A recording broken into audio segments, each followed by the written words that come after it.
In the day's other news, the United States passed 450,000 deaths from COVID-19, even as new infections are declining.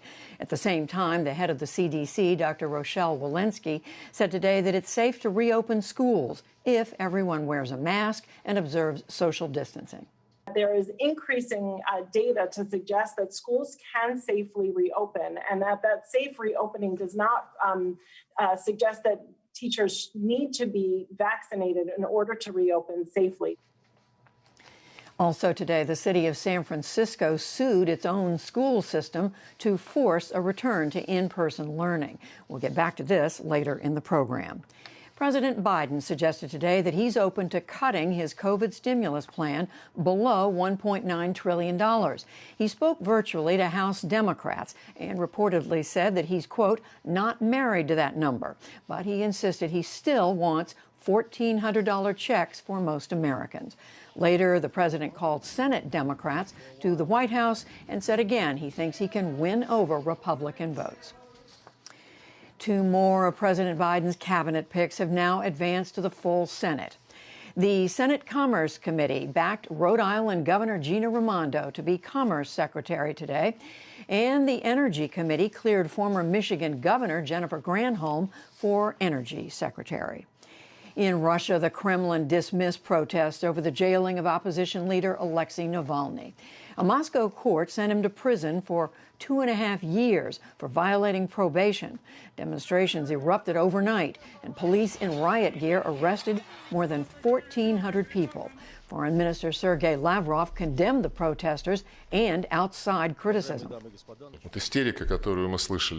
The hysteria we've heard over the trial process for the Navalny case is, of course, off the scale. Absolutely. It's concealed from society that laws that regulate demonstrations and protests in the West are much stricter than in the Russian Federation. The U.S. is urging Moscow to free Navalny and all of the protesters. Police in Myanmar have charged ousted leader Aung San Suu Kyi with possessing illegally imported walkie-talkies. She's been detained since Sunday's military coup in the former Burma. The newly announced charge allows authorities to hold her until at least mid-February. Back in this country, Defense Secretary Lloyd Austin ordered all commanders to talk to their troops about the dangers of extremism. It's to happen over the next 60 days. The move follows disclosures that some current and former troops were involved in the assault on the U.S. Capitol. The U.S. Justice Department withdrew a discrimination lawsuit against Yale University today. The Trump administration had accused Yale of illegally favoring others over white and Asian American applicants. A federal investigation of Yale's practices will continue. And on Wall Street, the Dow Jones Industrial Average gained 36 points to close at 30,723.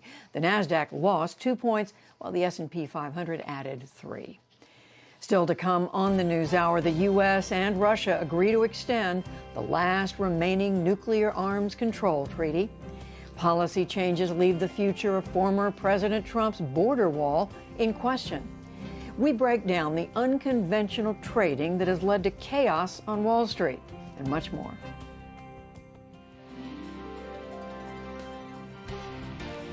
This is the PBS NewsHour from WETA Studios in Washington and in the West from the Walter Cronkite School of Journalism at Arizona State University.